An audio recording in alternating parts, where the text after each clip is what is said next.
انسانوں کے نام افزار ریحان۔ سویلین اتھارٹی اتنی کمزور کیوں؟ جبر و آمریت اور اسٹیبلشمنٹ کی پرزور مخالفت اس درویش کے رگو ریشے یا ہڈیوں تک پہنچی ہوئی ہے۔ اس اپروچ کے زیر اثر اس کی کتاب جمہوریت یا آمریت تخلیق ہوئی۔ اس پس منظر میں محترم ڈاکٹر جوید اقبال سے کئی مواقع پر بحث بھی ہو جاتی، جن کا فرمانا ہوتا کہ دیکھیں اصولی اور نظریاتی سچائیاں اپنی جگہ، مگر کچھ تلخ زمینی حقائق ایسے شدید ہوتے ہیں جن سے آنکھیں بند کی جا سکتی ہیں اور نہ ہی ان سے ٹکرا کر آگے بڑھا جا سکتا ہے۔ ہم مانیں یا نہ مانیں، چاہے جتنی بھی کراہت کریں، اس ملک کی تخلیق کے ساتھ ہی اس نوع کا ہائبرڈ سسٹم تشکیل پایا۔ اس کی وجوہ پر بحث ہو سکتی ہے، لیکن اس کے وجود سے انکار کر کے ہم آگے نہیں بڑھ سکتے۔ اگر آپ یہ چاہیں کہ اسے بائی پاس کر کے گزر جائیں گے یا اسے پاش کر کے عوامی اقتدار اعلیٰ منوا لیں گے تو یہ ممکن نہیں ہے۔ جب تک جمہوریت کے حوالے سے عوامی کمٹمنٹ بنیان محسوس کی طرح قطعی مضبوط نہیں ہو پاتی، آپ کو بیچ کی کوئی راہ نکالنی پڑے گی۔ یہ درویش محترم ڈاکٹر جوید اقبال سے خوب الجھتا، مگر آج وقت نے اس کی فکری پختگی اس ناچیز پر نہ صرف یہ کہ واضح کر دی ہے، بلکہ وہ اس اصولی ہدایت پر ایمان لے آیا ہے کہ پریکٹس کے بغیر تھیوری محض دماغی خلل ہے۔ مثال کے طور پر درویش کی حمالہ جیسی بلند آرزو ہے کہ پاک و ہند تعلقات یا دوستی محض تاریخی، تہذیبی یا سفارتی سطح سے کہیں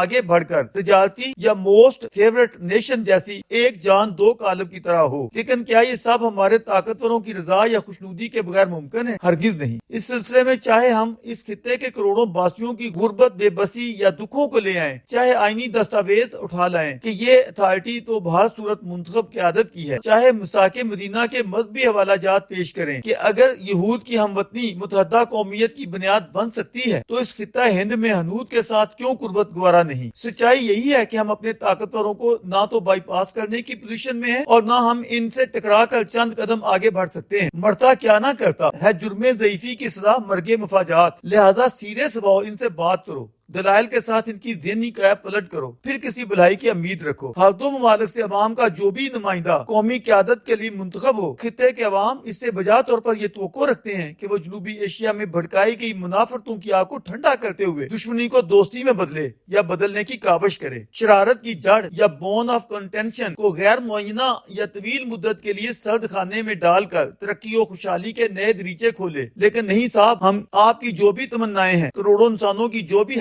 ہیں، وہ سب ایک تنازع یرغمالی بن کر رہ جائیں گی۔ نون لیگ نے الیکشن سے قبل پاک ہند اچھے تجارتی اور برادرانہ تعلقات یا دوستی کا منشور تو جاری کر دیا اور یہ کہا کہ اسی سے خطے میں خوشحالی آ سکتی ہے، لیکن افسوس کہ بڑوں نے اپنی طاقت کا لوہا منواتے ہوئے ہمالہ پہاڑ جیسی بڑی رکاوٹ بھی اس صراط مستقیم یا شرح عظیم پر ڈال دی، ایسی کنڈیشن اس میں ڈال دی جس کا پورے ہونا ناممکن ہے۔ یوں لگا کہ ساری لفاظی محض ثوابت رہن کے لیے تھی، نہ ہوگا نومن تیز، نہ رادہ ناچے گی، یا یہ نہ ہوگا بانس نہ بجے گی بانسری۔ اس بند گلی سے نکلنے کی ایک ہی ترکیب ہے کہ طاقتوروں کو اعتماد میں لے کر آگے بڑھا جائے۔ جس طرح ہم نے اپنی ہمسائیگی میں منافرتوں کے طوفان اٹھا کر دیکھ لیا، نتیجہ سوائے ہماری قومی بربادی کے کچھ نہیں نکلا۔ ہماری معاشی زبوحالی ہی نہیں ہوئی، شدت پسندی و جنونیت یہاں چھا گئی، ہماری عالمی ساکھ 2% کی ہو کر رہ گئی۔ اسی طرح ہماری سیاسی قیادت نے جب بھی عسکری قیادت سے ٹکراؤ کی پالیسی اپنائی، اس کا نتیجہ سوائے سویلین اتھارٹی کی کمزوری اور آمریت کی مضبوطی کے اور کچھ نہیں نکلا۔